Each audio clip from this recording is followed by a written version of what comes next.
Greetings, friends. I see you've returned once again to the dark side of Reddit. Tonight's video is even more disturbing than the last, with some of the strangest things ever posted to Reddit featured within. As in the previous installments, the entries will go from least unsettling to most unsettling. While the last video was certainly dark, I must again warn you, this video is the darkest and most unsettling yet. I'm being serious. If you are not someone who is capable of finding anything interesting in that type of content, or are of easily disturbed mind, close the video now. For those of you who remain, sit back, try to relax, and let's go once more into the Reddit abyss.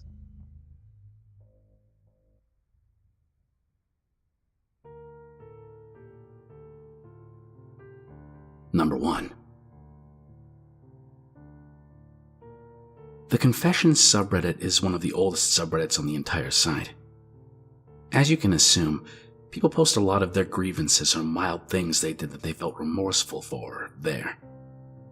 Sometimes, however, people post things that are a bit more unsettling. For our first dive into this subreddit of the video, I present you with a post titled, "I defaced your son's grave 10 years ago," which reads, "Hello, Mrs. T. I'm too ashamed of myself even 10 years later to reveal who I am to you. I knew your son that passed away. Sort of. We went to school together. He was in my first hour class, American Sign Language. I'd spoken to him a bit before that class, but despite my appearance, he was always so lovely to me. He raised a really good boy. I say despite my appearance because I was actually a bit of an outcast type.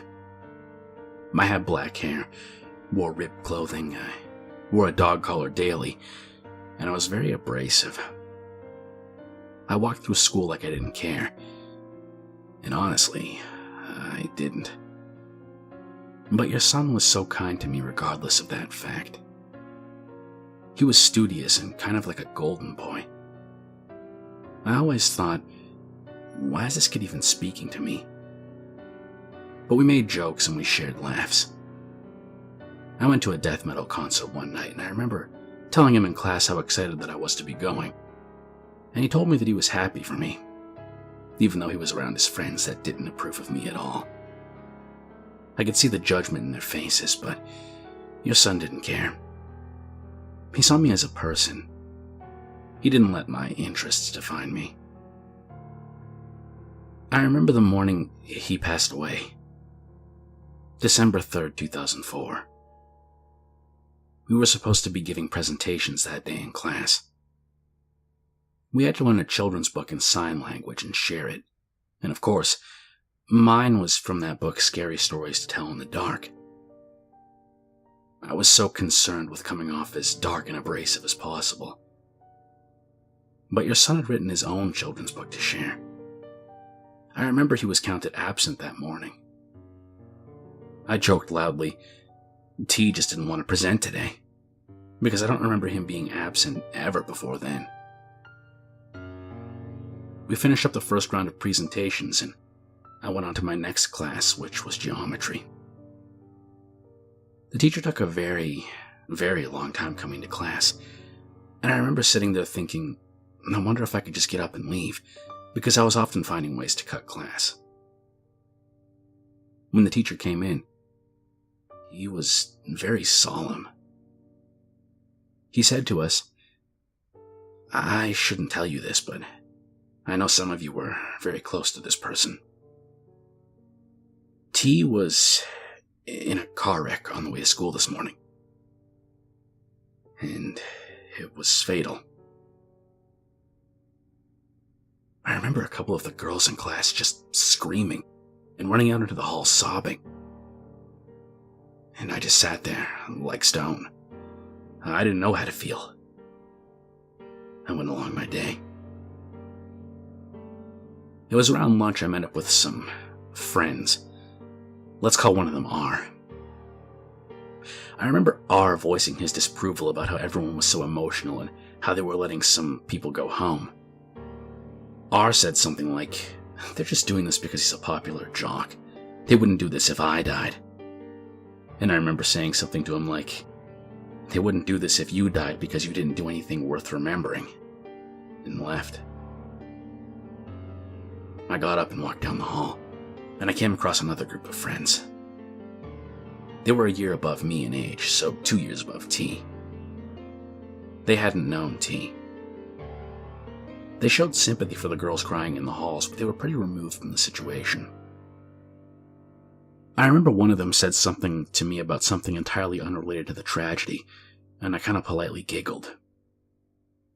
I put my hands up to my face while I was giggling, as if that thing she said were just that funny, but as soon as I was hidden behind my hands, a torrent of tears came, and I just started uncontrollably sobbing. I'd never known anyone that had died before, and someone so absolutely just nice, so obviously caring. I thought to myself, if there were a God, how could he have taken someone like that? Someone that believed in him. I was so angry. I had nightmares about T's death a couple times after he died. I would cry and feel stupid about it because when it comes down to it, our relationship was more of an acquaintance thing than actual friendship. What comes next, I don't have much of an explanation for. In the spring of 2006, I had met up with a friend at IHOP.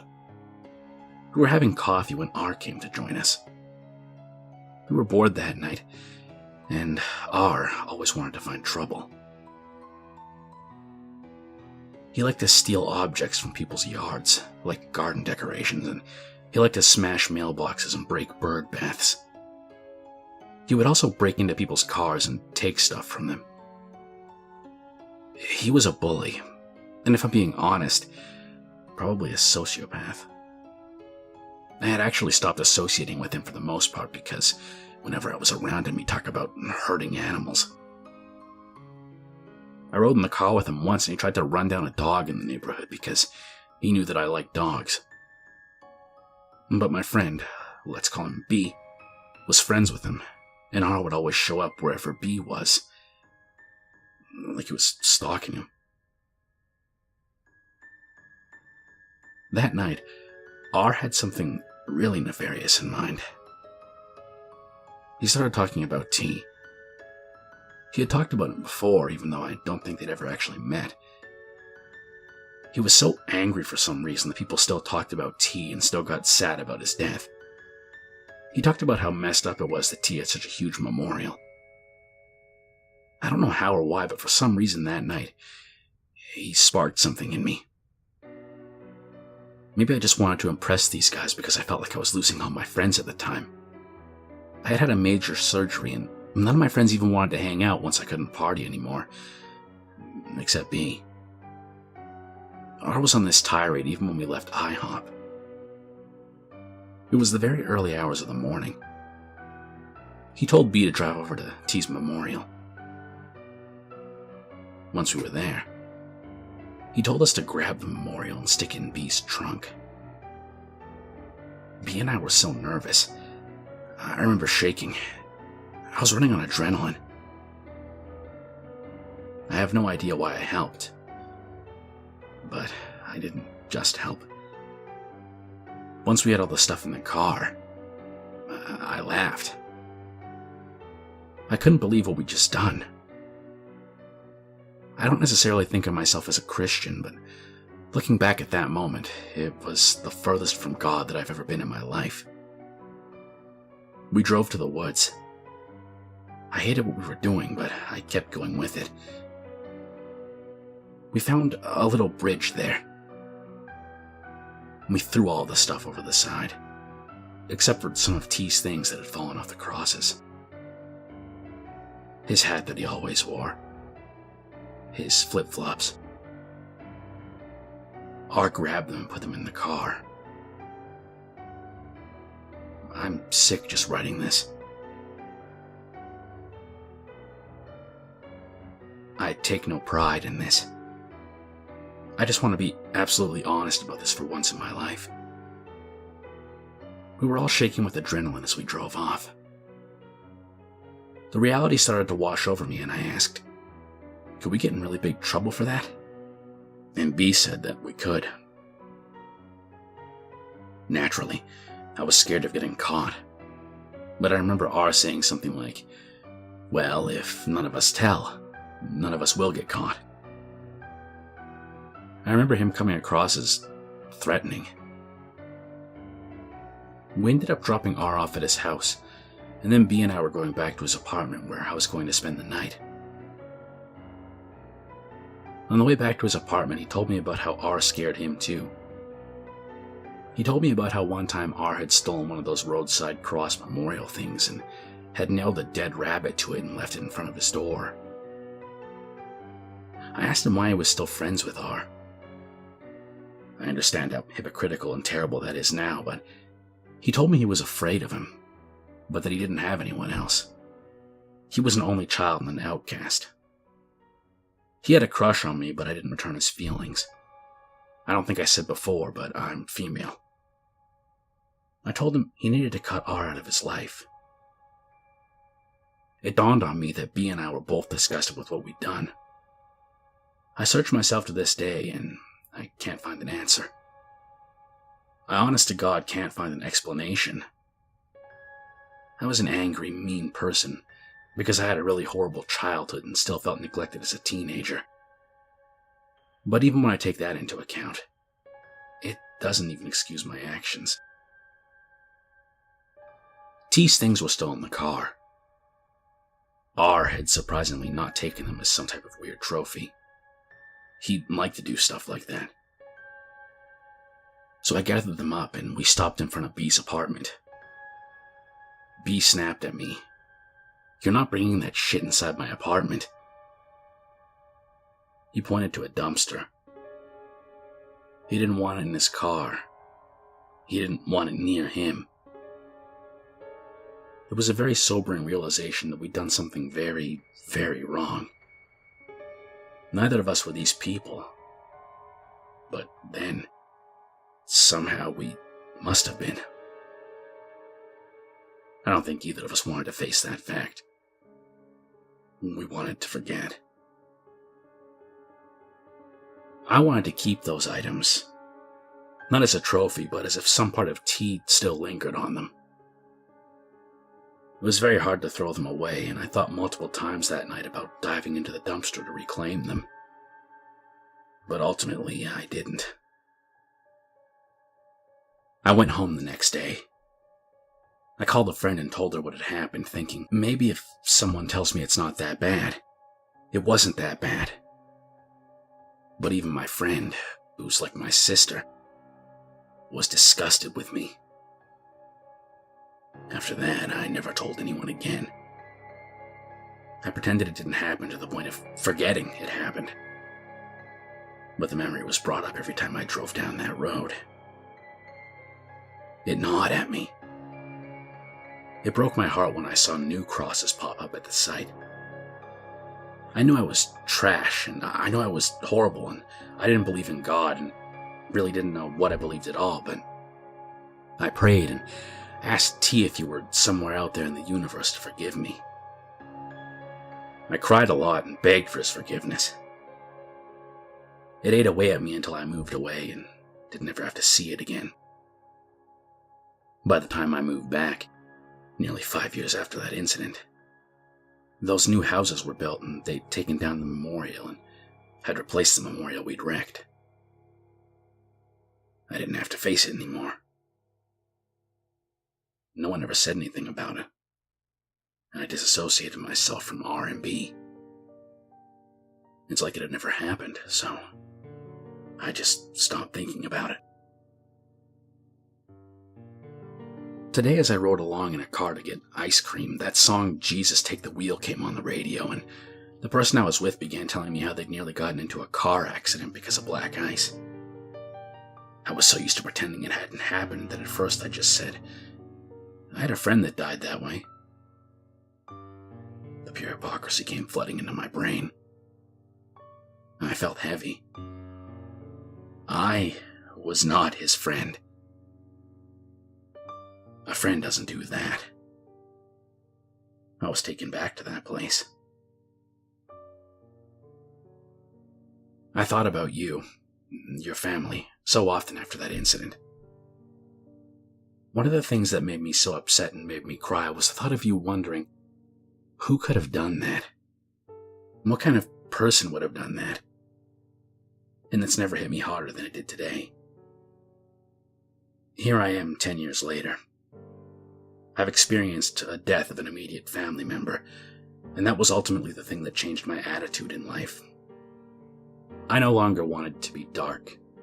I no longer hid my feelings and hated people. I no longer felt the need to put on this abrasive facade to keep people at bay. And I now have a son of my own. I thought of him today when I thought of your son. And on the inside I screamed and screamed, thinking about how I would feel if someone had done that to my son. The love of my life. My baby. What kind of person would do that? And I had to face it. I wanted to write to let you know that I'm beyond sorry. There are no words to describe what I am. Sorry is an understatement. I know what it's like to lose someone you love so much, and I can't imagine the hurt I would feel if someone defaced a beautiful memorial that was made for them. I would want to hurt the people that stole their things and did God knows what with them.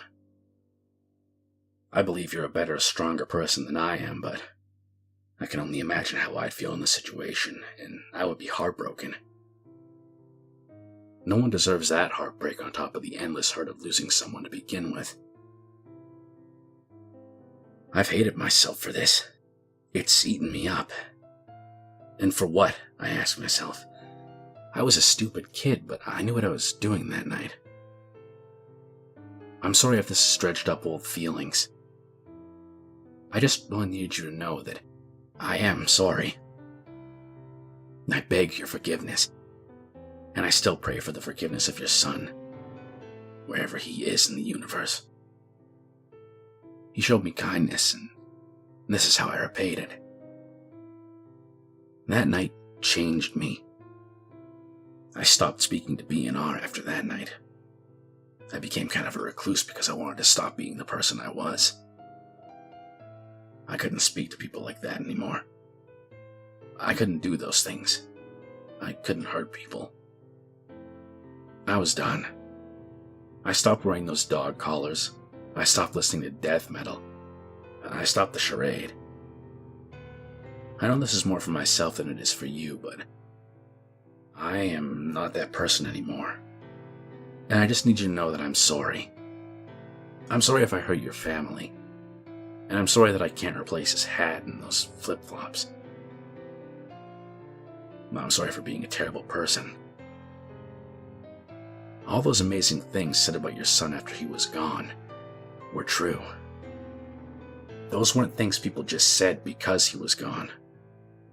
And I don't know you, but I know you raised him, and I know he loved his family. I can only hope to be half the mother that you are. Thank you for having brought such a kind person into this world. And even though his time was too short, he touched my life, and he'll never be forgotten. You have my deepest regrets.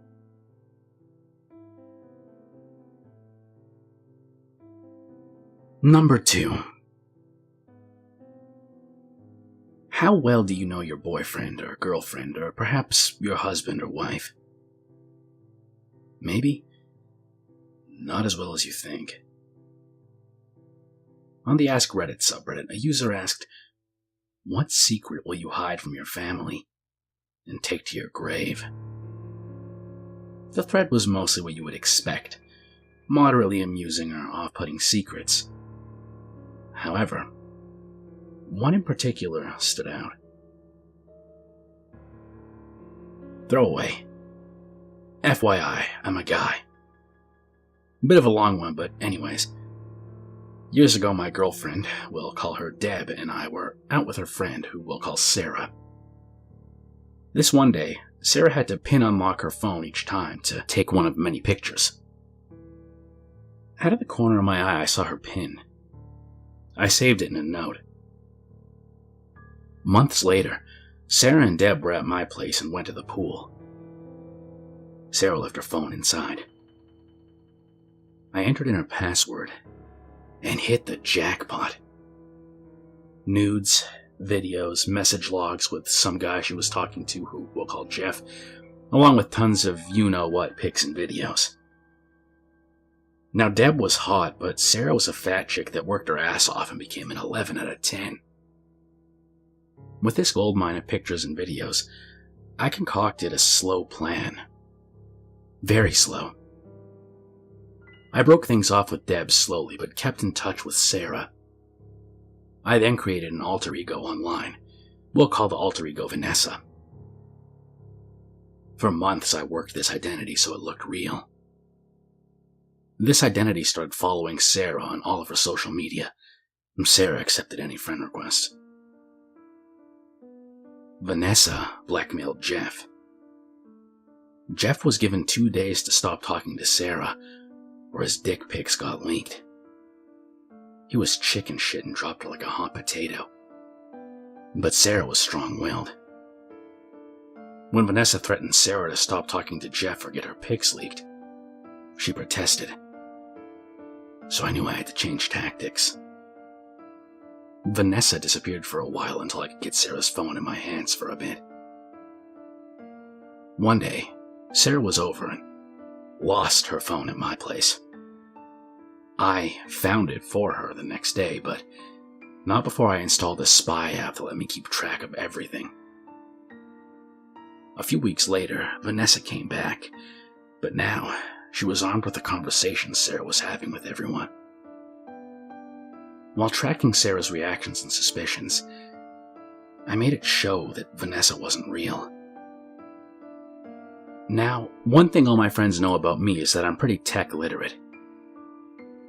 One day I'm talking with Sarah and she breaks down crying, telling me how she'd been long-distance sexting this guy and somebody hacked his or her phone, and now she's being blackmailed by some stranger who she doesn't know. She asks me if I could help her. Long story short, I made it look like Jeff was Vanessa. I made it look like he created this person so that he could blackmail Sarah into messed up stuff. Sarah left him. And guess who was the hero? Me. I caught Vanessa. And Sarah was now safe, all thanks to me. Once we blackmailed the guy, Vanessa disappeared. You know, for realism. Sarah and I now had this tragedy, this hurdle that we'd overcome together. We started dating not long after. She was never going back to long-distance relationships and wanted to try local.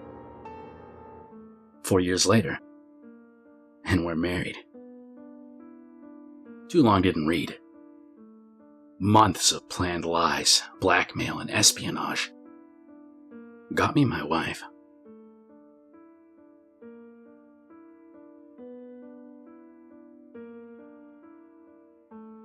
Number 3. Neighbor from hell. What's the worst neighbor you've ever had? I'm sure you can think of times when your neighbor was less than kind to you, maybe even a bit rude or inconsiderate on purpose. But overall, you probably never had much of anything to write home about in terms of anything serious. Well, apparently, some people have the worst neighbors. A user posted to r/legal advice on September 4th, 2020. The following story has been verified as true by many online news reports in the area. The post was titled, "Delusional neighbor bangs on the shared wall when our baby cries, and nothing can be done about it?" And went as follows. I live in a duplex in Washington State with my husband and my son, who is only a few months old. My father-in-law owns half of the duplex and is renting it to us, and the other half is owned by an older woman and her adult daughter. My father-in-law has known the woman for over 15 years, and told us before we moved in that the daughter was mentally ill and had strong delusions on occasion that caused her to get in trouble with the previous tenants. The previous tenants, apparently, had to get a civil anti-harassment order placed against the daughter, but eventually moved out when the behaviors never stopped. Apparently, the neighbor accused them of kidnapping and abusing their children, and abusing their dogs. My husband and I brought our son home a few months ago, and we didn't have any issues with the neighbor until about 2 weeks ago. She's begun banging on and throwing things at the walls when our son cries. She screams at us as well, but I usually can't hear what she's actually saying. You know, over the screaming baby, and the two dogs going absolutely ballistic because of the banging. It's absolute chaos, and it's made my postpartum anxiety so much worse.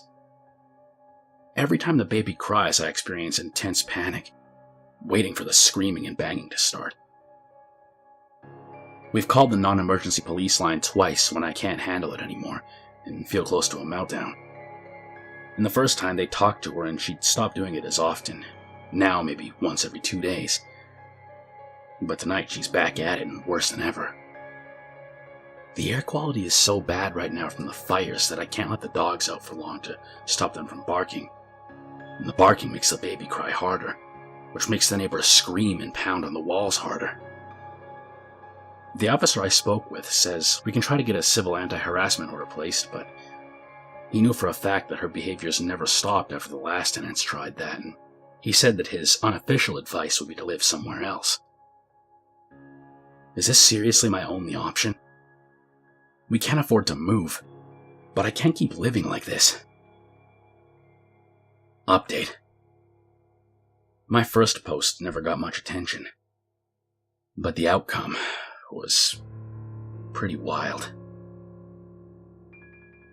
Short version.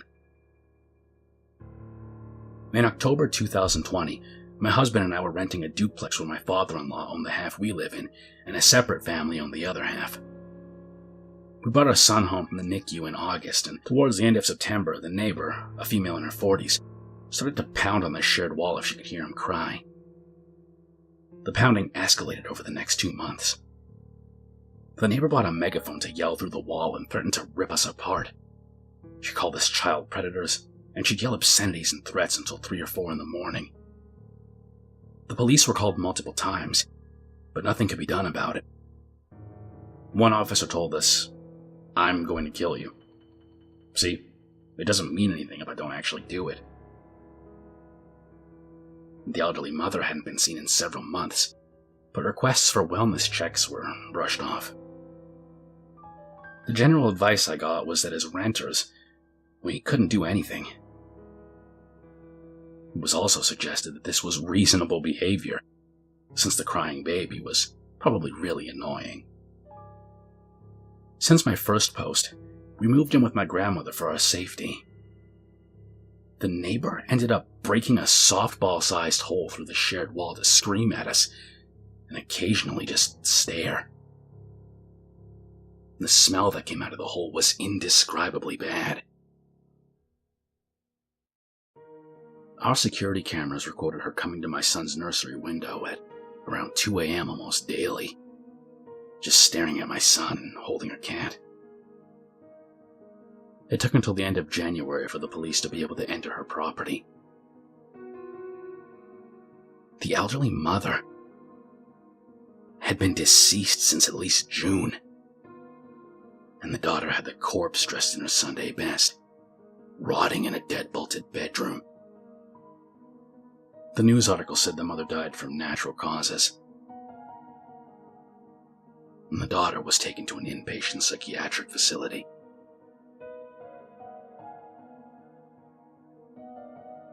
Number 4. User Special Needs Devil. Sometimes people have disagreements, parents and kids. But usually, these are things that can be resolved quite easily. In the case of User Special Needs Devil, things were far more complicated than something as simple as an issue between parent and child. In the confessions board, they posted, "I'm putting my extremely, profoundly disabled 7-year-old into a residential facility so I can forget he exists. I'm not sorry." The post read as follows, "I can't tell anyone this, even my therapist. Lambast me if you want, and maybe I even deserve it. I only ask what you would do if you were in my situation. Not what you think people should do. What you would really do. I'm a single mother of 2 boys, 12 and 7. My husband passed away 3 years ago in a work accident. A very large portion of me believes that it was a suicide. I just can't see him ever making the mistake he made that caused his death. And he had taken an action just before that which ensured his co-workers weren't in the room with him. I fully believe he took his own life because of our younger son, and nothing will ever change my mind. We were told when I was pregnant that he would have Down syndrome. We could handle that, even if it was severe. It turned out he has a chromosome deletion. His disorder is kind of rare, so I won't post which specific one it is, but suffice to say he'll never be anything more than he is now or ever has been. And what he is nothing. He doesn't appear to have any awareness and never has. His eyes are locked in one position. He doesn't respond to noise, touch, or pain. He is total care. He is capable of nothing. He's tube-fed and on oxygen. He's in diapers now and will be forever. He makes no sounds, no attempts to communicate. He never even really cried when he was a baby. He has never made an attempt to interact with anyone or his environment. I'm not upset because I got a special needs or quote-unquote imperfect child. I feel the way I feel because this thing takes up 200% of my time and does nothing. I didn't get an imperfect child. I didn't get a child at all. I don't love him. He doesn't have any personality. There is nothing to love. And yet, I'm responsible for him. In addition to his extreme delays, he's also medically fragile. Respiratory crises, fecal impactions, as his autonomous nervous system doesn't function properly, issues with his G-tube, infections, pressure sores no matter what we put him on or how we position him. And our older son has suffered because his non-existent brother has colored everything in his life. He's had medical care get delayed because there's only one of me, and his brother is more critical. We do have a visiting home nurse, but only 20 hours a week, and we aren't eligible for more. I was starting law school. I gave up my dreams and my plan for my children. For this potato. My oldest son can't do a lot of things he wants to because of the younger's need for care and appointments. The final straw was when I heard a sound. I went into my younger son's room to check, thinking he'd forgotten how to breathe again, and saw my oldest son hitting him and screaming, "You're why I don't have a mother. You're why I don't have a father. You're why I can't have friends over. You're why I can't be in sports. I didn't ask for you, and I hope that you die." Instead of being horrified, I watched. And my younger son just did not react. No signs of pain or fear or upset. No reaction at all. He breathes, but he is not alive. He doesn't know who I am. He doesn't know who his older brother is. He has no sense of self, life experience, or awareness of his surroundings. He doesn't need to be in my home. He doesn't know or care where he is. He is genetically my son, but he is not family. My previously abused, brain-damaged cat who can't walk straight has more personality than he does, and is far more lovable than my child. In fact, I was looking forward to raising a Down syndrome baby, even one with severe impairments, for that reason. With disability can come gifts. But this boy is not a gift. He's a genetic mistake. I probably should have miscarried, and would have definitely terminated if I'd known he would be like this. And the flip side is, if he even has awareness, he's miserable. And there's nothing I can do. If he has likes and dislikes, no one knows what they are. If he's in pain, he can't tell anyone. If he wants anything, he can't even communicate. He's had every imaginable therapy, and nothing has made a difference. And so, he's leaving our home on the 29th. I feel excited and relieved, and then guilty, because I know we'll be happier with him gone. He's already taken my husband and my son's father. He was working so much overtime to pay for the cucumber's care, for the experimental therapies insurance wouldn't cover, because this one was going to be the breakthrough. He was tired and defeated and disappointed. He sought counseling as well, but I don't think he could ever say the words, "I don't want my son in my home," either. He's ruined my older son. I was so wrapped up on the younger that I never realized how ignored and damaged he was. He lost his father too.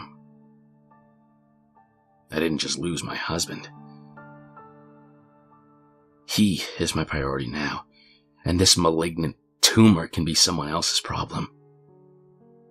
At least they'll be paid a wage to care for him. At least they'll get a break from him when they punch out. I just want to never think of him again. And I'm not sorry. And for that, I am sorry. Thanks for reading.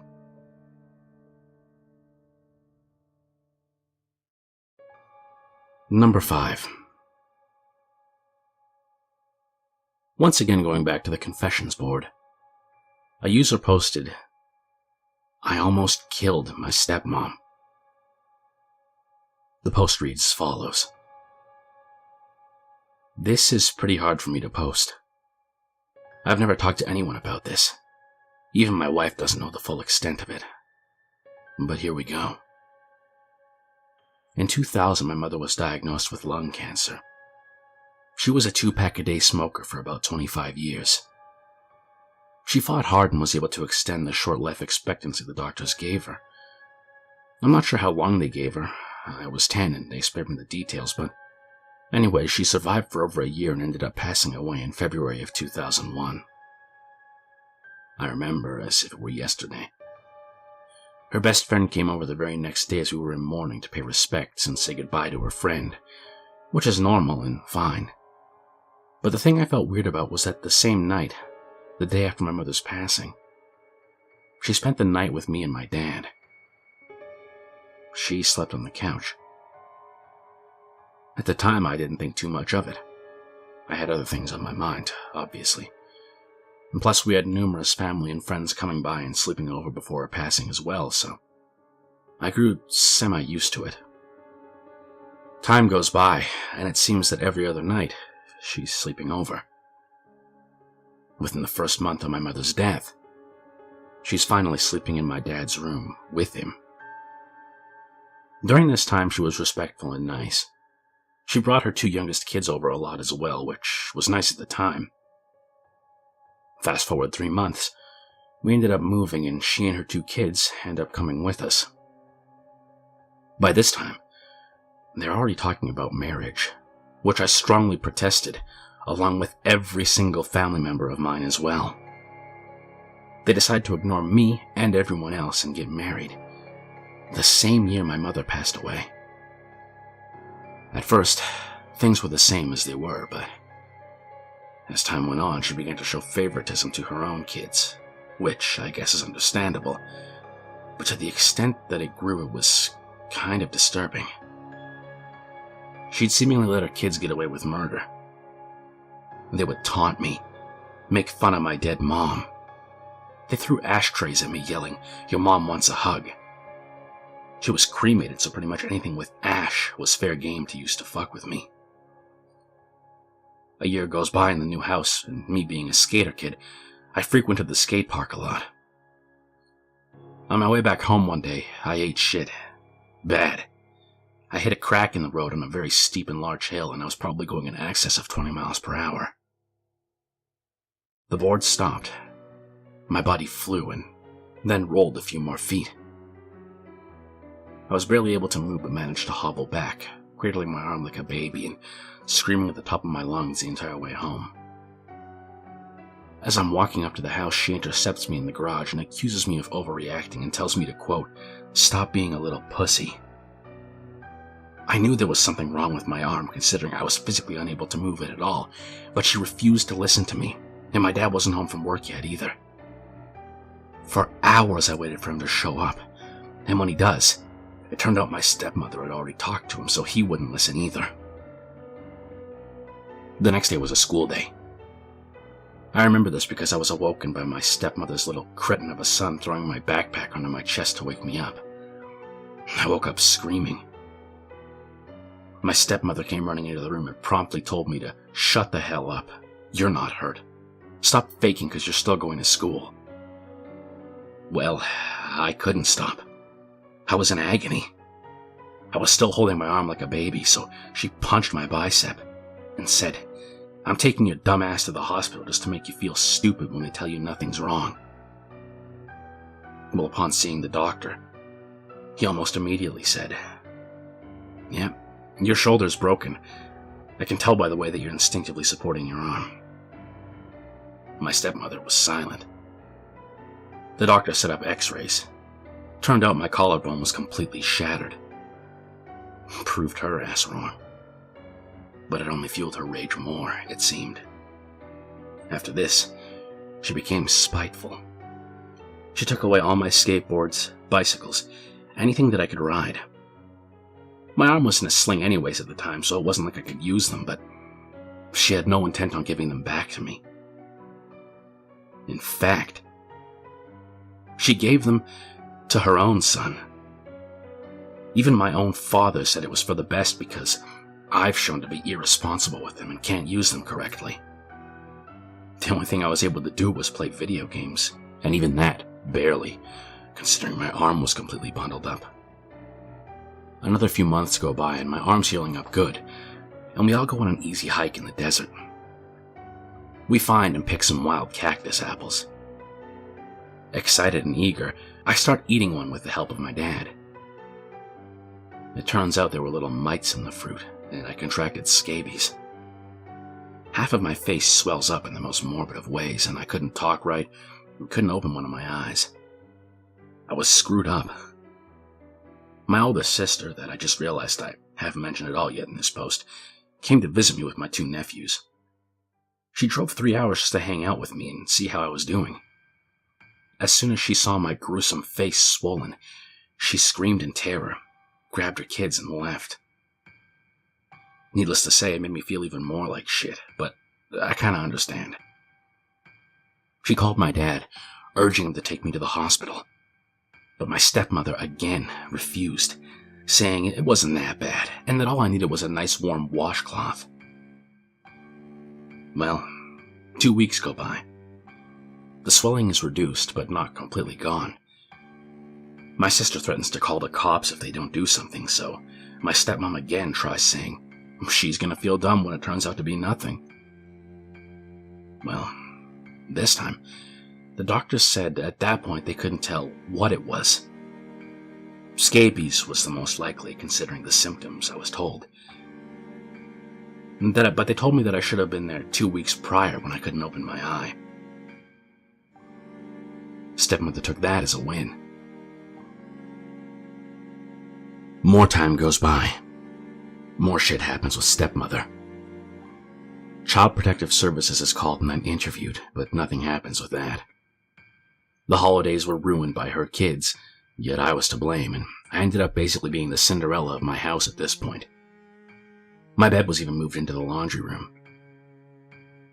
One year, the pipe burst and my room flooded up to 8 inches. Nothing was done about it. Eventually, when I was 14 years old, I worked up the courage to tell my dad what I thought about her and how she treats me. Well, I guess by this time, he was so tainted by her that he began talking like her. He said to get over it. She's not mean, and you're just trying to antagonize for the sake of drama. I told him that if that's how he feels, then I'm moving out to live with my sister. My sister agreed, and I moved out. Life was good for a bit, until I started missing my dad. I felt like I failed him. So after 2 years of living with my sister, I decided to move back in with my dad. Almost on arrival, stepmother starts her shit all over again. Comments like, "Great, more unneeded doctor visits," or "No skateboarding. I don't want your sister calling CPS again." It was actually my aunt that called, I found out years later. But one day, on the day before my 17th birthday, I'll never forget the words that came out of her mouth. I was getting breakfast and made a comment on how the house was starting to reek with cigarette smoke. I'll admit, at this point I was a bit snarky, but I said it to myself. My stepmother wasn't in the room, but she heard me. She storms in and tells me, "If you don't like it, go back to your sister's house. Or did she kick your whiny ass out and that's why you're back?" I snapped and I told her to fuck off and kill herself. She walked up to me and looked down on me. She's a good foot taller than I am. I'm pretty damn short, and says, "You do it. I dare you." I stared at her in disbelief and she started laughing. "You're weak. Just like your mom." At this point, I have a death grip on my fork with every intention of sticking it in her throat. But I don't. I keep quiet and continue eating my breakfast. That was the first of many comments about my mom. It seems she took a page from her own kids that used to say very similar insults. The only thing is, she was supposedly my mother's best friend, and I called her out on that and she told me to fuck off and die. Because of the years of mental abuse, I became depressed and it was on my mind to take my life a lot. And she knew it. She egged me on, telling me to say hi to my mom in hell when I got there. She would get drunk and say the most horrible things like, "I hope Satan makes your mom put cigarette butts on your face for eternity." After a while of this, I made a noose, measured the rope, and tied it to a wooden beam on my ceiling. One night I attempted to hang myself. The wooden beam broke and I obviously survived. I took this as a sign that maybe I'm not the one that needs to die. Eventually, I ended up finding my dad's gun after a few days of snooping in his room when nobody was home. I hid it in my room and kept telling myself on repeat, "Next time she's blind drunk." Well, a friend came over one night and we began talking. I told him I was pissed off and that I had a plan. I didn't go into details, but he's a smart person. He was able to figure out what I was planning pretty easily. He began crying to me. He pleaded with me not to go through with anything and to move back into my sister's house. This went on for quite a bit, but eventually, he talked me out of it. I showed him the gun and he snatched it fast and took off out of my house and down the road to the lake. He tossed it as hard as he could into the water, and somehow seeing that made me feel better. Anyways, I realized this is pretty anticlimactic, but after that, I just ended up moving back in with my sister. Nobody in my family has any contact with my dad or his wife anymore at this point. I think that's his choice. It's been over 10 years since then. I've moved across the country to numerous different states. I've made a career and a name for myself, and I got married to my dream girl, and we have the best little girl together. Things could not be better. Last I heard, My stepmother's two youngest are in rehab centers, and my stepmother herself had a massive heart attack that almost killed her. It surprised me that she even had a heart. It was karma, I'm guessing. Anyways, that's my life, laid out in all its poorly written glory. I'm sure some people won't buy this, but I honestly didn't put this here for anyone other than myself, so it's no skin off my back. Take what you want from this whole thing as you will. I'm just glad to get this off my chest, one way or another, and I'm grateful that I had an amazing friend that was able to help me out in my darkest of places.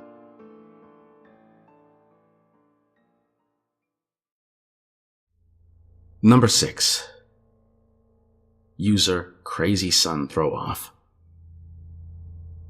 So going from the topic of bad parents to bad children, how bad of a child would you have to have in order to be like OP was here? To give you an idea, OP, User Crazy Son Throw-Off, made a post titled, "I stood by and allowed my wife to almost kill our son. I was happy she did it." Let's take a look. It reads, "Okay, fair warning. This one is long as hell. Apologies for that, but this is very hard for me and I've been carrying it for a lot of years. On the advice of my therapist, I've written it all out to try and work out my feelings on it. He didn't advise me to submit it to Reddit, of course, but I've struggled with this for a long time, and I need to hear other people's opinions on it. I still really have no idea how I feel about it, even after all these years, but I'll submit it for judgment by the masses. I know I did wrong on some things. Probably a lot of things, actually. But I tried to do the best that I could. My son was very troubled. Very troubled. If you've seen the movie We Need to Talk About Kevin, it'll really help to understand the kind of trouble that I'm talking about. Because I swear to God, when I saw that film, I thought I was watching a documentary of my life. It felt like the writer must have had hidden cameras in my damn house. That's how accurate it was. The only difference is that in the movie, the boy appears normal to his father. It only reveals his true nature to his mother. With my son, he didn't have that mask. His insane behavior was the same with everyone. From the day he was born, my son just came out wrong. He was planned. My wife and I tried to get pregnant and were ecstatic when he was born. He was wanted and loved. We showered affection on him and really tried to give him a happy childhood. But from the day we brought him home from the hospital, he was miserable. He cried for 13 months straight. I'm not exaggerating. 13 months without a break. He cried until he had no voice left, and then kept crying. You could see his little face scrunched up and no sound coming out. Totally hoarse. There were times when he would literally be crying in his sleep, and I've never seen or heard of any other kid who was able to do that. We brought him to doctors, specialists, tried changing his diet, held him, rocked him, toys, swaddling, music, mobiles, everything we could think of. But nothing worked. 13 months of grading, grinding, no sleep, hell. Once he got over the crying stage, we thought we were out of the woods. But it quickly became clear that for some unknown reason, he was just angry at being alive. I never saw that kid have a genuine joyous smile once in the time I knew him. I saw him grin a vicious, horrible grin many times, though, taking a perverse pleasure from causing pain or suffering or breaking a rule. But again, a smile from real pleasure at something nice? Never. Not once.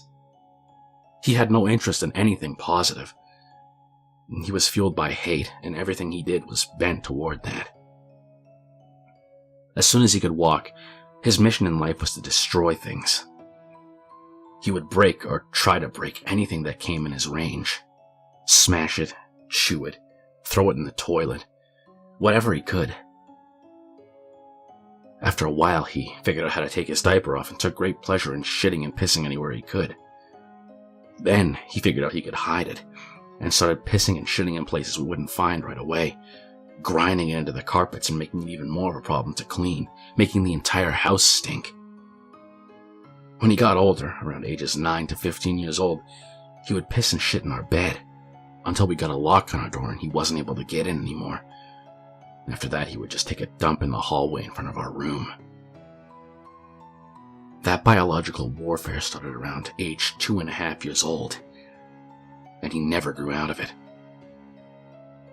I'll try to speed it up, as I could literally go on for days about this stuff, but as he grew older, he became more and more unmanageable. He would bite, kick, scream, scratch, and spit at anyone trying to do anything with him. He was kicked out of school twice before he was 9, and then they let him back in and he was kicked out for good. He had to change schools entirely. The next one put him in a special class that kept him away from other students. We had to install a door and lock on the kitchen because he would steal knives and use them to gouge the walls and furniture or chase people with them. When he was 10, he stabbed me pretty good in the hip and ass. I still have the scars. As he grew older, he grew darker. He moved into setting things on fire and torturing local animals. There was a stray dog that hung out around the park near our house, and my son blinded it in one eye with a barbecue fork. He would dip cats' tails in gasoline and light them on fire. He became a violent, stinking, vicious beast that lived in our house. We couldn't do anything with him. I will take this opportunity to preempt the tsunami of messages. Yes, we had the kid in therapy. He saw a psychiatrist twice a week, and had God knows how many different medications prescribed to him over the years. Nothing worked. Therapy didn't work. Meds didn't work. Nothing worked. He was like a poisonous cloud of hate and fury lashing out at anything in his reach. When my son was 16, my wife got pregnant again. I can't tell you how different our reaction was. Instead of joy, we felt horror. This pregnancy had not been planned, and we really were at a loss over what to do. My son had been such an unending nightmare for 16 years. We couldn't take the idea of starting again from the beginning. We talked a lot about terminating the pregnancy, but A, access to abortion was not as easy in those days as it is now, and B, my wife was very against it. We talked about many options. In the end, we decided that my wife would have the baby, and if it turned out evil, we put it up for adoption. We knew we just couldn't do it again with another child like our son. We had a daughter. She was normal. Suddenly, we saw what our lives should have been like the whole time. How things would have been had our son not been himself. She laughed at things. She breastfed without biting. And after 4 months, she was sleeping through the night. She was happy. She was normal. I can't describe the relief and happiness that we both felt. I don't have the words for it. This is where I believe I may have really started pulling back from my son. Up until that time, whatever mistakes I made, I had always tried to do the best for my son. I'm convinced of that. I tried to help him and love him and care for him. I really tried. But when my daughter was born, my wife and I both instinctively just turned toward her. She became our focus. Not from malice, but just because she was so much easier. She was so happy and sweet. Every moment we were with her was like magic. I understand this was wrong to do, but we honestly couldn't help it. I don't have a better explanation than that. My son hadn't given a shit about my wife being pregnant. I honestly don't know if he even really understood it. But when we brought our daughter home, he started acting out even more. I didn't think it was possible, but he took it up another notch. At this time, he was 17. We were having blowout screaming matches daily. Usually after we fought, he would storm out of the house and disappear for hours at a time, or come back the next morning. It was a relief. I started to actually look forward to our fights because it would get him away from us for a while. After the birth of our daughter, my relationship with my son was almost entirely gone. Our only real interactions were just screaming at each other. My wife was even worse with him. She just had nothing left. By that time, if our son even came into the same room as her, she would just stop whatever she was doing and start screaming, "Get away from me! Get the fuck out!" until he left. He started spending more and more time out of the house, which was a blessing for us. I have no idea what he got up to out in the world, but we were just happy it wasn't being inflicted on us. As a consequence of our son's behavior, we had invested heavily in locks around our house.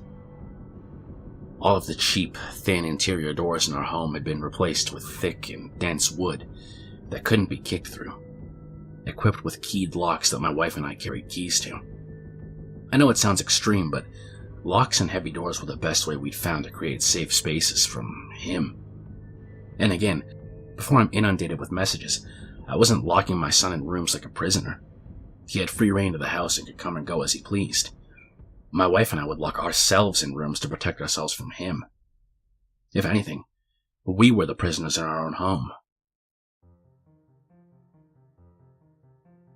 On the day in question, I had fought with my son in the morning, and he had left the house in a rage. My wife and I were enjoying some peace and quiet in the kitchen while our daughter napped in our bedroom. And then our daughter began crying.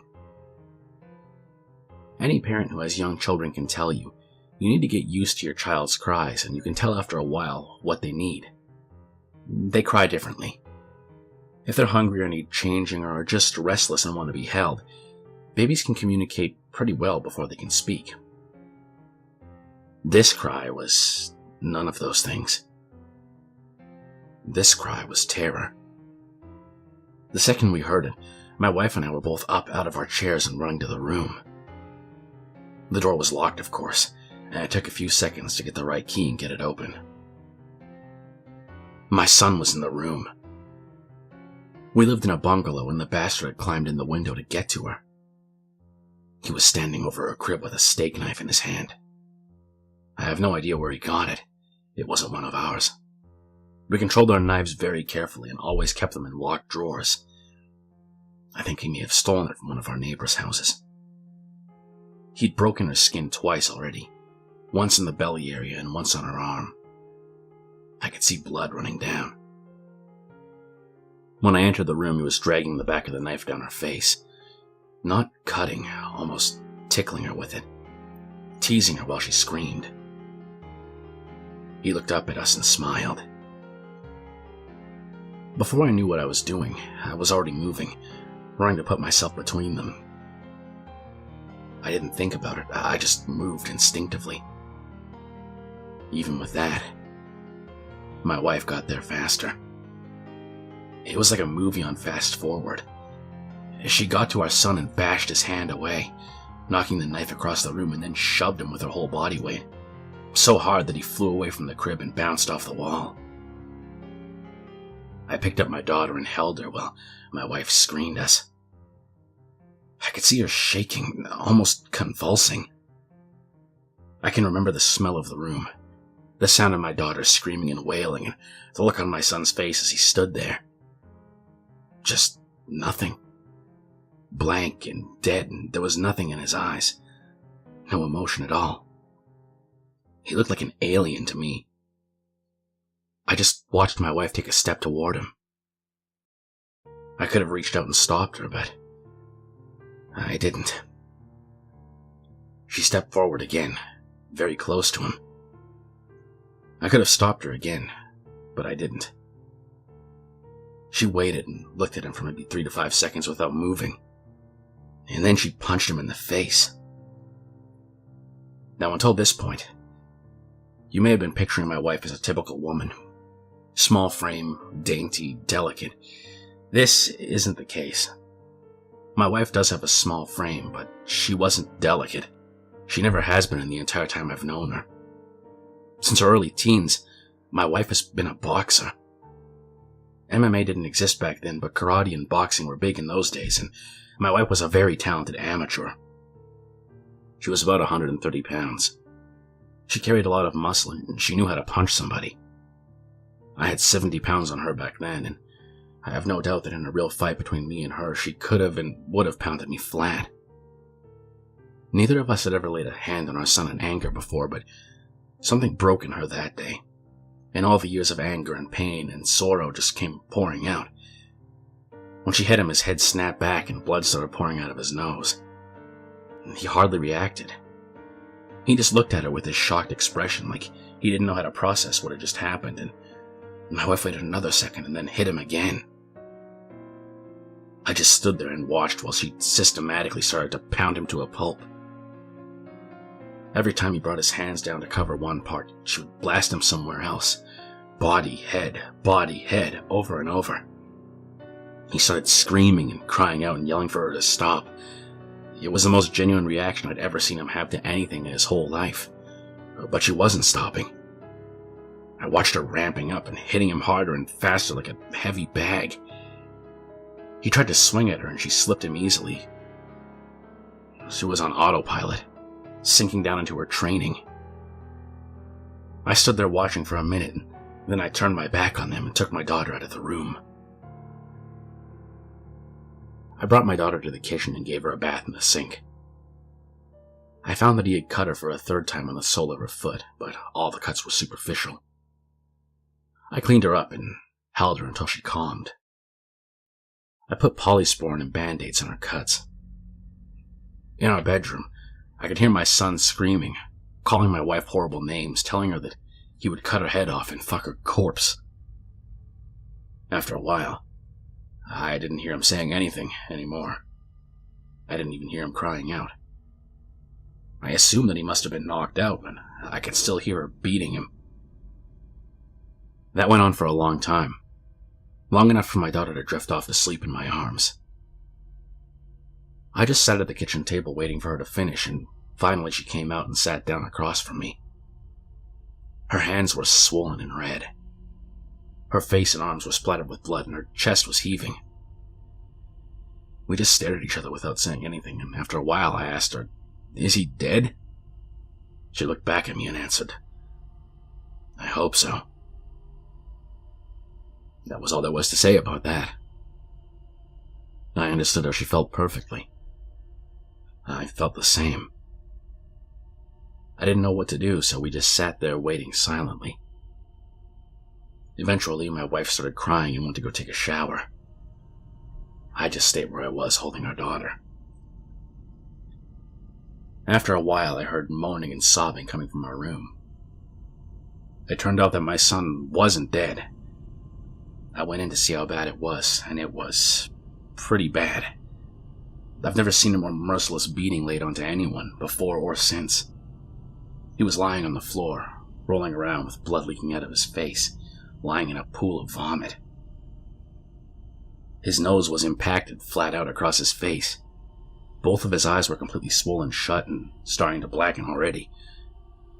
I could see that a couple of his fingers were bent out at weird angles, and he'd pissed his pants. I think he must have been missing teeth, but I couldn't see any on the floor, and I couldn't see inside his mouth because his lips were all puffed up and swollen. From talking to my wife about it later, I now know that she'd beaten every part of his body, focusing heavily on his legs. She told me she kicked him in the groin repeatedly until her legs got tired, and kept beating his body long after he passed out. When my wife came out of the shower, I still didn't know what to do about our son. I didn't know whether to call the police or an ambulance, or maybe take him to the hospital myself. After a while, I realized that I simply didn't care what happened to him anymore. We decided to just let him live or die on his own. There was an in-law suite in the basement that we never really used, and my wife, my daughter, and I just moved down there. We simply ceded the top floor of the house to my son and locked everything down, separated our lives entirely. We had a washroom and bedrooms to use. We had a washroom in the basement, a small kitchenette, and a separate entrance, so we just stopped going upstairs. We decided we were just done with him. I figured we'd let his food run out and see what happened. Over the next week, we could hear him moving around upstairs sometimes. I think he just spent most of his time lying in bed recovering. I went to work watching on high alert in case he attacked me in the driveway, but he never did. My wife stayed home with our daughter. She was never out of our sight. One night, we heard him going ballistic, smashing things and banging around. We didn't respond. He never tried to get downstairs or near us, though. I think he was afraid that if he got near us again, my wife might finish the job on him. After 3 weeks down in the basement, we hadn't heard anything from up above for a few days, and I ventured upstairs to the main floor of the house.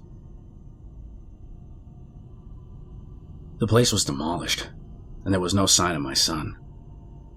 He was gone. It took months to repair the damage he'd done and get the main floor back to normal again.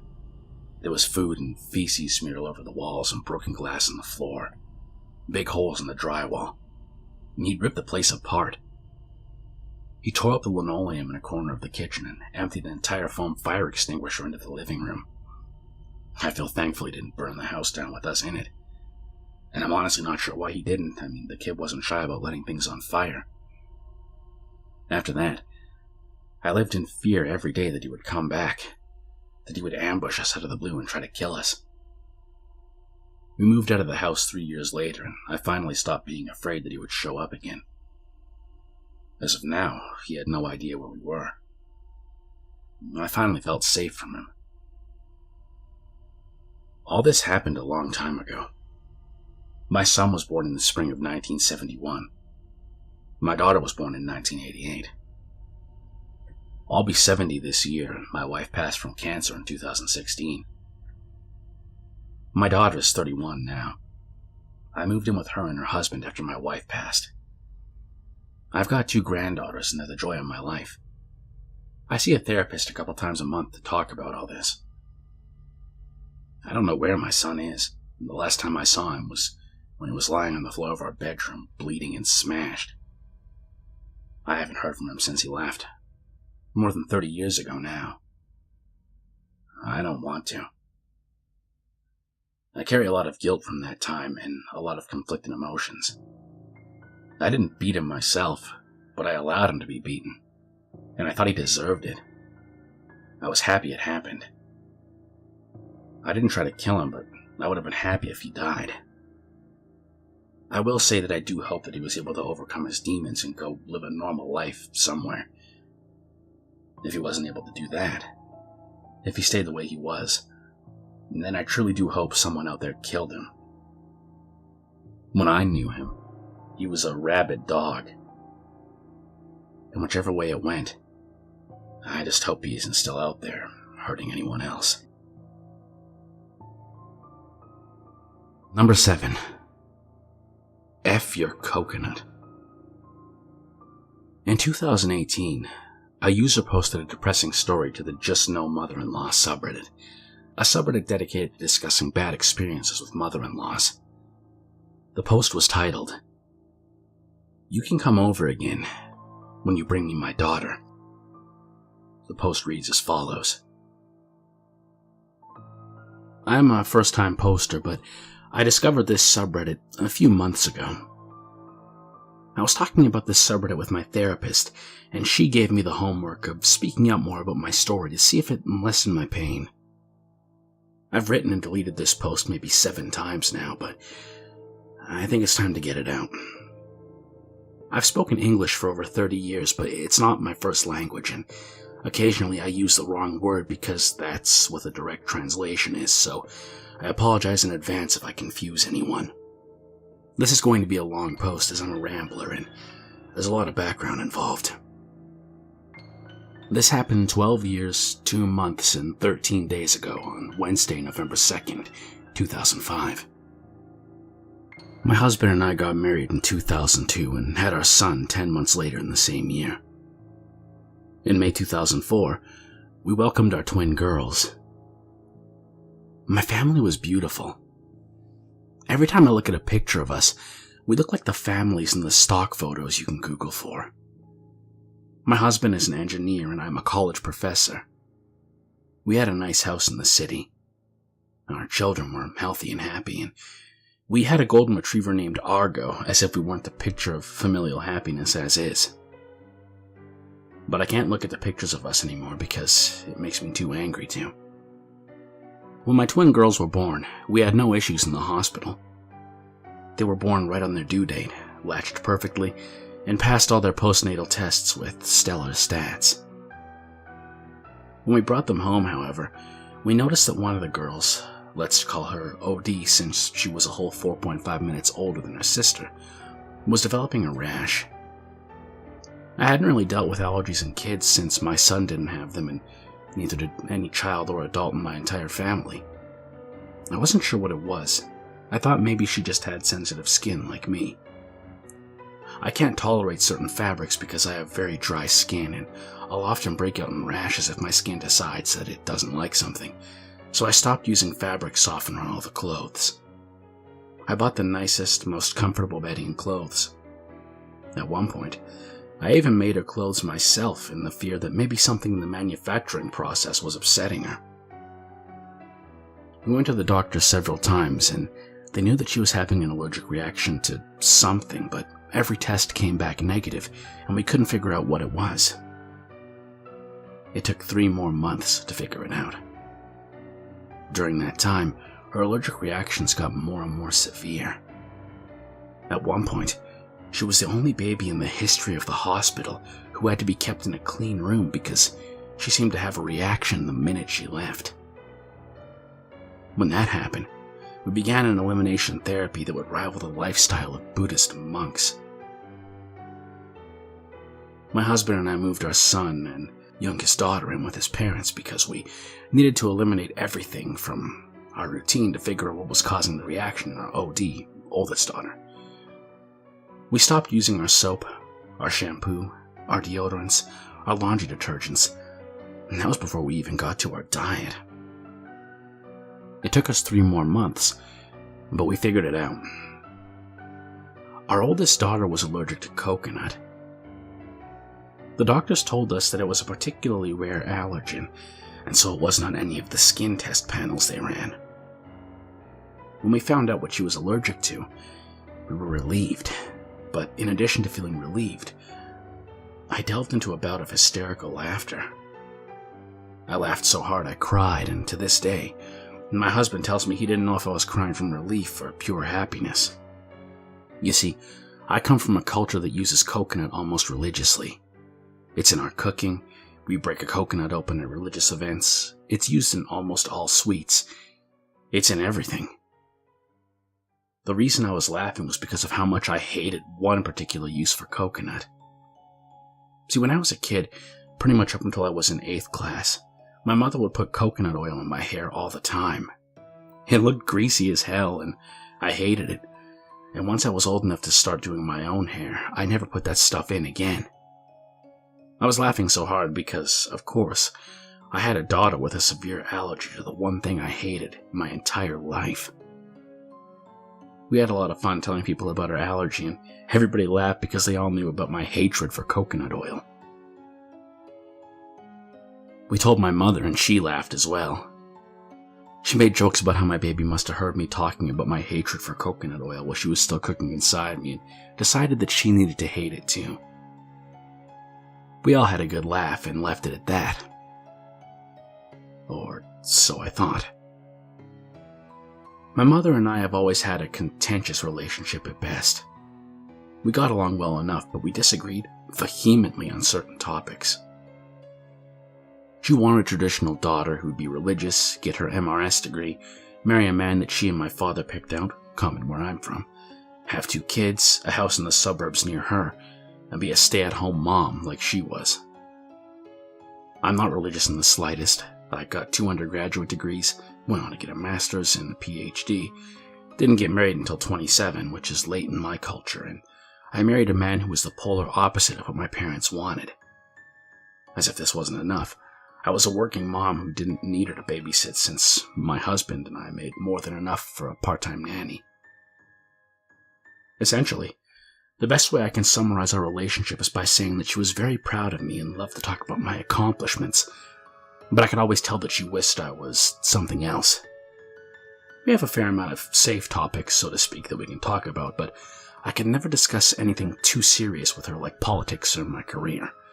Not because she'd get mad at me, but more so because she just wasn't interested, and I hate getting into conversations where I'm passionate about something but the other person couldn't care less. As far as raising my kids, my mother was a just yes 99% of the time. She was hands-off and respected all my decisions, even if she didn't like them sometimes. For example, choosing not to raise my kids religiously. The only thing she continually got on my case about was the coconut oil thing. You see, my girls have very textured and curly hair. We don't really know where they got it from, considering my husband and I have pinned straight hair that won't even hold a paperclip in without slipping. I loved it, and it was a little on the rough side, but my mother always insisted that a little bit of oil would make the curls soft and more defined. I always said no. Sure, we could have used a different type of oil, but my girls were still so young, and the allergy process had made me terrified of incorporating new things into their routine. I made sure I explained why to my mom, too. She remembered what we'd gone through with the oldest daughter and her allergy. She bought me food and clothes at the hospitals more than a few times, and she helped me move all of my furniture and clothes out of my house when I was eliminating every possible source of allergen. She taught me how to cook from scratch, and when I was eliminating certain foods from the kids' diet, she knew everything about the oldest daughter's struggle. To this day, I still can't understand how she did what happened next. November 2nd, 2005. I was giving a midterm that day to my students and had to be at my research lab late that night. My husband was away at some conference and our nanny was down with the flu, so she couldn't watch the kids that day. So I had my mom come and take care of them for the day. My son was almost 3 years old and the girls were 1.5 years old. Overnight visits with my parents weren't exactly common, but they weren't unusual either. They'd always come back from these visits very happy and well taken care of, so I had no second thoughts about leaving them with my parents.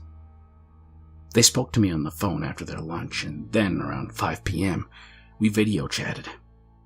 The kids were also happy and healthy.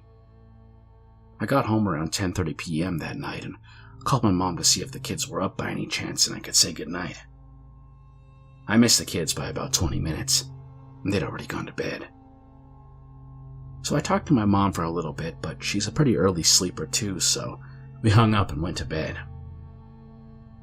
I woke up around 5 a.m. the next morning to go pick up my husband from the airport at 6. We were going to get breakfast together and then go to pick up the kids. I picked up the husband and neither of us were very hungry yet, so we thought it would be a nice treat to pick up the kids first and go to breakfast and brunch with my parents. We got to my parents' house at 7:45 a.m. My parents weren't there. My son was at the neighbor's house and ran out with the neighbor as soon as he saw his dad and I pull up. He was hysterical and crying, and I couldn't calm him down. My blood pressure was rising because now I'm thinking that something horrible had happened to my parents. My neighbor tells me that she isn't sure what's happening, but there was an ambulance at my parents' house at 6 a.m., and my dad had run over and woken them up to see if they could watch my son for a few hours until he got back. And of course, they said yes. I'm calling my parents non-stop at this point, and I'm getting frantic because I don't know what's happened. My son was still crying, but he was calmer. He still couldn't really explain to me what had happened, though. I honestly don't remember the details of what happened next, but somehow figured out that the ambulance was from X hospital nearby, and we broke several driving laws trying to get there. We got to the hospital, pulled into the emergency entrance that was for ambulances only, left the car and bolted inside. A few nurses took notice of us immediately and were asking us what was wrong. I was calmer than my husband at this point, so I explained that I didn't know, but my twin girls and my parents were here somewhere. I'll never forget the look on that nurse's face.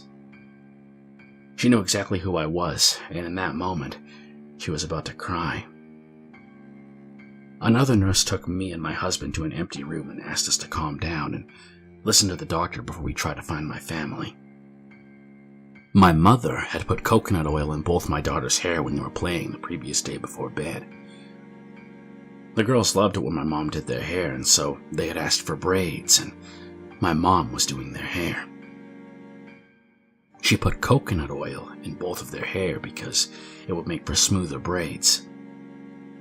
According to my son, my oldest daughter started to get a little dizzy and itchy when my mom was doing her hair, so my mom gave her some kids' Benadryl, which made her sleepy. Since it was close to bedtime anyways, the kids then went to bed. Giving her Benadryl was something we did whenever she had a mild reaction, since it usually meant she accidentally came across some form of coconut from a secondary source. We also showered her from head to toe immediately to erase any lingering traces of it. My mother simply gave her some Benadryl and kept the coconut oil in her hair, and then put her to fucking sleep. The Benadryl made her sleepy and unable to wake up or be conscious enough to wake up her brother or cry. She'd vomited in her sleep and the rash spread all over. Her body was swollen to twice its normal size and she'd asphyxiated in her sleep. She died painfully and slowly in the early hours of the morning. My mother had found her when she went to check on the kids in the morning around 7 a.m. She was already dead by then. My mother screamed, called for my dad, and that's when they'd gone to the hospital. My dad hadn't known about the coconut oil until my mom explained, and to this day, I've never seen my father so angry. He was still unable to look at my mother out of fury, or me out of shame, when I saw him at the hospital. They had rushed to the hospital hoping there was some way to save my oldest daughter and get my youngest daughter checked out immediately, since he thought she might have a mild allergy as well. I can't even explain to you the emotions my husband and I felt. I remember seeing my little girl and just being in denial. There was no way she was gone. This had to be a nightmare. The following days, the funeral, and explaining to my other kids what had happened are events I still can't talk about because it breaks part of me. My mother was investigated, as was my entire family. I almost lost my kids to my country's version of CPS once because they thought my kids were in danger. My husband and I had to fight tooth and nail to show that uprooting them during this time would be the worst thing for them at the moment. My mother was never arrested. My father did leave her, though they're not officially divorced. The majority of my mother's family refused to speak to her, and the few that do speak to her only do so on a limited basis. She currently lives on her own in a small town, and every couple months I'll get a call from her telling me how sorry she is and how she wasn't thinking, and can I please find a way to forgive her. She wants to come see me. The only thing I can find to ever say to her is, "You can come see me when you bring my daughter with you." It's been 13 years. My oldest son just got his license this year, and my youngest daughter's going to start high school soon. Both of them are healthy and they're turning into amazing adults, but neither one's been the same since the oldest daughter passed. Older brother is extremely protective of younger sister and doesn't allow anyone to breathe rudely in her presence. Youngest daughter used to be so bubbly and such a talkative little child, but she's quiet now. When she does speak, it takes some effort to hear her because she's so quiet. She told me a few years ago that she knows she was only a baby when it happened, but she feels incomplete all the time, like a part of her is missing. I didn't know what to say to her. If it wasn't for my husband, I don't think I could have ever recovered from the loss of my daughter. We've helped each other through the loss. It's taken over a decade of therapy to even get to this point. I don't know what I expect to get out of typing all this, but I've seen how much comfort this subreddit brings other posters, so hopefully I find some of the same peace. Thank you for listening. Number 8. This one, apparently, was posted to Reddit at some point, but the exact origins of where it was posted are unclear. However, just going off the title alone, my endless access to female shit, you can tell this is going to be a disturbing one. I'm a white male living in an Asian country. That's about the extent of my personal details that I'm willing to share, but I wanted to tell the world about how I became the luckiest man in the world and found how I could get a girl's shit on demand. It started a year ago when the weather turned cold. I was using a public bathroom and stepped out. Realizing this rather discreet location had an opportunity for me to sneak in and out of the women's bathroom without detection, and my jacket being gender neutral, I could easily cover up in the cold and sneak out if I had to. I tried it once and sat in the pink cubicle by the squat toilets and delightfully heard the sounds of a woman's heels as she entered, went into the hall next to me, and relieved herself. I was hooked. I then realized I could do a little bit better with my disguise. One evening, I went to a local store and purchased some thick winter leggings. I added all kinds of female clothing articles to my repertoire to aid in access to the women's bathroom. At first, I just listened, but after a while I started using a secret video app on my phone and recording women's business under the stall. In a squat toilet, the situation was ideal. I didn't see a face. She couldn't see me, but all I got was an unfettered view of her backside. The lighting was always less than ideal. The latch in the stall was faulty, so someone could walk in on me at any time. I decided I need to change locations. I kept buying more clothes. A pink scarf, a white beanie, a pink down jacket on sale. All opportunity purchases. I spent many boring evenings wandering around my block trying to find public bathrooms. I found a rather hidden one, and that became my regular location for several months. One day, I felt emboldened and decided to venture out during the day. Before, I had used a rather large scarf to cover up my facial hair, but this time, I decided to use a medical mask, as the practice is fairly normal in the country I'm in. I ended up wandering to a new bathroom. Unfortunately, there was a bathroom attendant there, so I knew I couldn't linger, but upon opening the nearest stall door, I found myself staring at the biggest dump I'd ever seen. I was in awe. It was like Christmas. I didn't have a clue how I planned to take it back, so I took toilet paper and wrapped it up and carefully placed it in my jacket pocket. At home, I took it out and found much of it had stuck to the toilet paper. Determined, I picked at it until most of it was gone and then furiously rubbed it all over myself and rubbed one out. It was amazing. After that, I knew that I somehow had to get more, though I didn't know how. I returned to my habit of voyeurism for some time, listening to the sounds of women and catching what I missed afterwards by looking at the videos I'd recorded. I always tried to enter when no one was around, and then I would check each stall to see if someone didn't flush, but I had very little luck over the next couple months. Soon, the weather started to change and I moved apartments to a new area. One of the last purchases in my old area was a women's hair wig, which would help my passability considerably. One fine morning, I walked in my female form to the nearest public bathroom. It was larger than the other ones and in a pretty public place. 5 squat toilets and 1 western toilet in the corner. I squatted down in a stall and found the lighting perfect. There was music on, so my crawling about wouldn't be so easily noticed, but still quiet enough that I could hear the farts and streams of urine and crackling of other bodily fluids coming out. Over the next hour or so, people came and went and defecated a lot. The spaces between the stalls were closer together and there was a little more space under.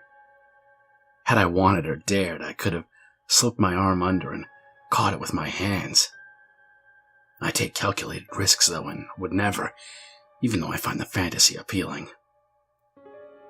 I knew I had found my new spot. Unfortunately, though, with the weather warming, I wouldn't have much of a chance to enjoy it until the following cold season. As it warmed up, it became harder for me to be hiding behind layers of clothes. I found another toilet further away that was rather hidden and which I could visit in a pinch because it was open 24/7. But after coming home sweating from my wig and jacket, I knew the season had at last come to a close. I did, however, realize that this toilet and the one at my new spot both had knobs that controlled the water flow. A perfect tool to shit farm. During the spring, my desire didn't go away, and I lamented that I couldn't visit the public toilets. I reached out to Craigslist, and by pure chance a woman responded, and over several weeks I convinced her to give me her feces for $30. I met her on a public street, and she handed me over a Tupperware container with a small but decent-sized amount inside. I came home and chewed on it, which was surprisingly mild in flavor. I never swallowed it because it doesn't really fulfill any particular desire of mine. I just played, smeared, chewed, and got off with it. Several weeks later, I convinced her to come to my house and defecate on me for the equivalent of $62. I had a great time, and so over the next month we met twice more. Each time I came up with a new fantasy I wanted to try out. She's not a looker and kind of lower class, so the money helps her, and she helps me with providing what I could never get. Summer came, and I left the country to visit home, and I returned sometime later, and we continued to meet a half-dozen more times. That takes us to recently, when the mercury has dropped considerably. Since then, I've discovered online shopping and now have fake breasts, eyeliner, and even a fake front area, so that I can wear tighter fabrics out and strut my stuff on the way to the toilet. My regular routine, maybe twice a week, is to get all dressed and saunter down to my favorite toilet. Inside, I immediately go in the stall and turn off the water and flush so there's no water left. And then I wait to sneak into an adjacent stall so that I can perch until someone takes a shit and, upon trying to flush, discovers there's no water and quickly runs out embarrassed. I'm then allowed to sneak back in and scoop up my prize and put it in my purse and come home. I've done it so many times that it's easy and without real risk, aside from the janitors who come in to clean the bathroom now and then. Thanks to this situation, I can usually have a good pile ready for me to play with within an hour and a half of deciding that I'm craving that. Some are soft, some are hard, some are light, and some are dark, and now I've really tasted a good sampler of different Asian feces. I feel that I have discovered the basic 4 or 5 types of flavors I encounter, and have come to love them all. And that is how I came to have an endless supply of excrement. Number 9. Wednesday the cat. So, what's the most disturbing thing you've seen posted on Reddit? Venturing back to the confessions board, a user posted something simply titled, "I'm in an alternative relationship with my cat," and it reads, "I adore my cat. She's beautiful, affectionate, curious, and has all kinds of cute quirks. She's perfect. Living alone, I tend to talk to her quite a bit, and since I work from home, we almost always are together. Of course I love my cat. She's the only thing I have resembling family, but over time, things have become more and more abnormal. I found myself thinking of her beauty and grace and nobility, and I realized that I loved her much more than family. I love to watch her bathe. One time, I was laying in bed doing my thing, and she came into the room and bathed herself on the end of my bed. This was the first time I got off to my cat. Currently, we both consensually participate in a form of intercourse. Obviously, I can't do it with a cat, so the way we do it is I lay on the bed and shake a tin rattle, and she comes in, hops up on the bed, and lays on the pillow curled up right next to my face. And basically, she purrs and cleans herself while I bury my face in her fur and sometimes lick her to get off. It's a very intimate sort of thing, and it's obviously we both enjoy it because otherwise she wouldn't respond to the rattle. Sometimes she doesn't, but not often. We usually do this a couple times a week to a couple times a day. We also eat together, as in she sits on the dining table and eats her food while I eat mine. I sometimes even make food fresh for the both of us. Cat food recipes are easy to find. We're pretty much always together, and she'll even ride in a large purse when we go out. I truly do love her, and I consider myself to be in a sort of almost relationship that's better than many traditional ones I've had, and much more satisfying. My cat is 5 years old, and her name is Wednesday. Unfortunately, this post is not fake, because OP provided photos of the cat and a picture of them doing something with the cat's nipple.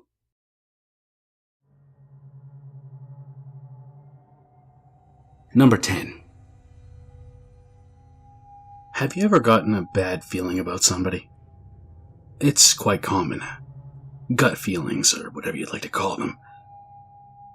Well, what about when you met someone who was completely outwardly normal, but then went on to commit a terrible act, and you never saw it coming? Well, this story is about just that.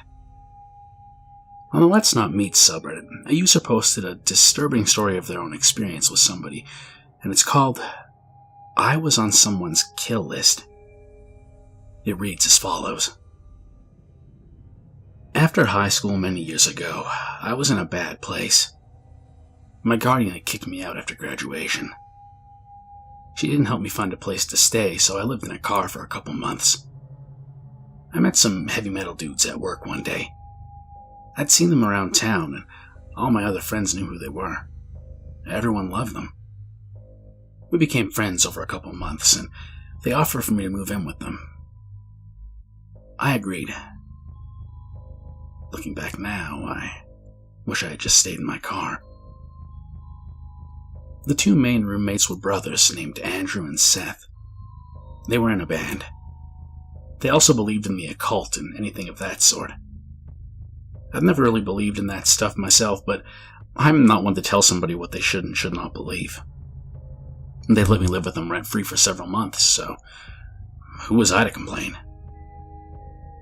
That said, being the only female in a house full of young men, I was always looking over my shoulder. You never know who you can trust. Turns out I was right to worry. Over time, their friends started to stay with us for longer periods of time, sometimes weeks. Their friends were another group of brothers that they had gone to school with. There were 5 brothers in total, but only 2 stayed with us consistently. The younger brother, Mark, was very polite. He cleaned up after himself and always helped with the household chores. The older brother, Adam, had a laundry list of mental problems.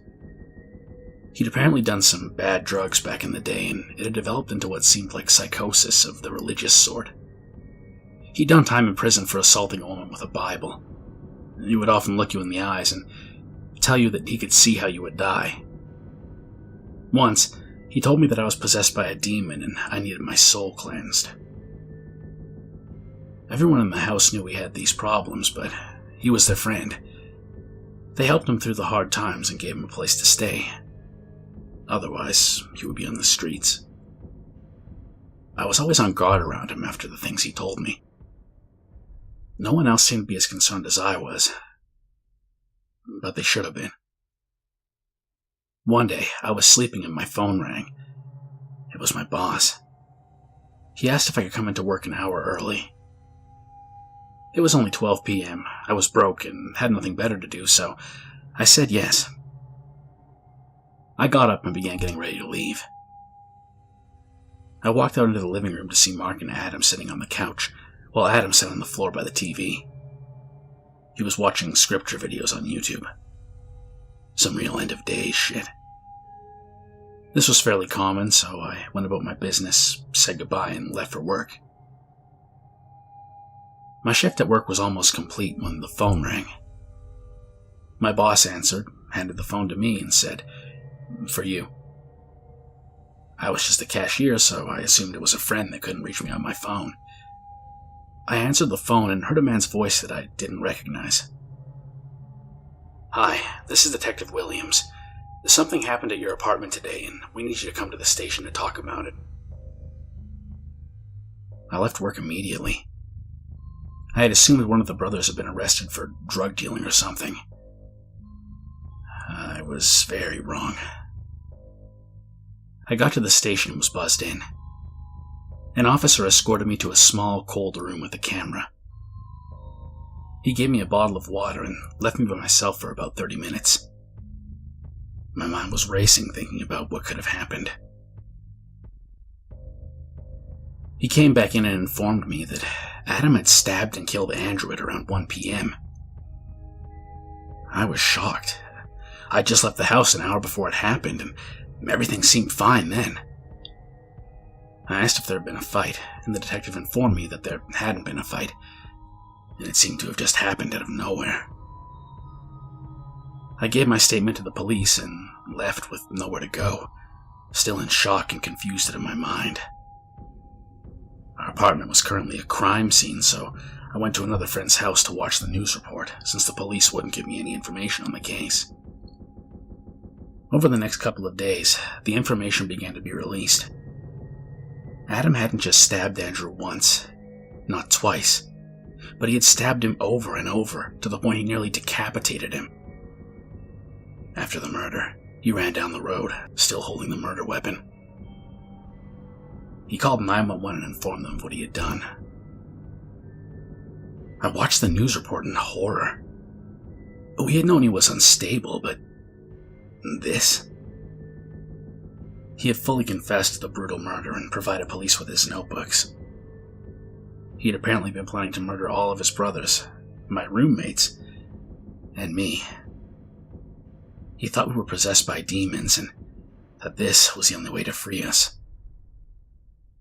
Luckily, none of his other intended victims were there that day. Mark unfortunately witnessed the murder, but he managed to escape. And if I hadn't gotten that call from my boss to come in 1 hour early, I wouldn't be alive today. Well, my friends, that wraps up tonight's video, and I hope that you were able to enjoy tonight's journey into the Reddit abyss. More installments are to come, so if you like this video, be sure to like, comment, subscribe, and if you wish, support me on Patreon over at patreon.com/KingSpook. Thank you all for watching, and I hope you have a good day.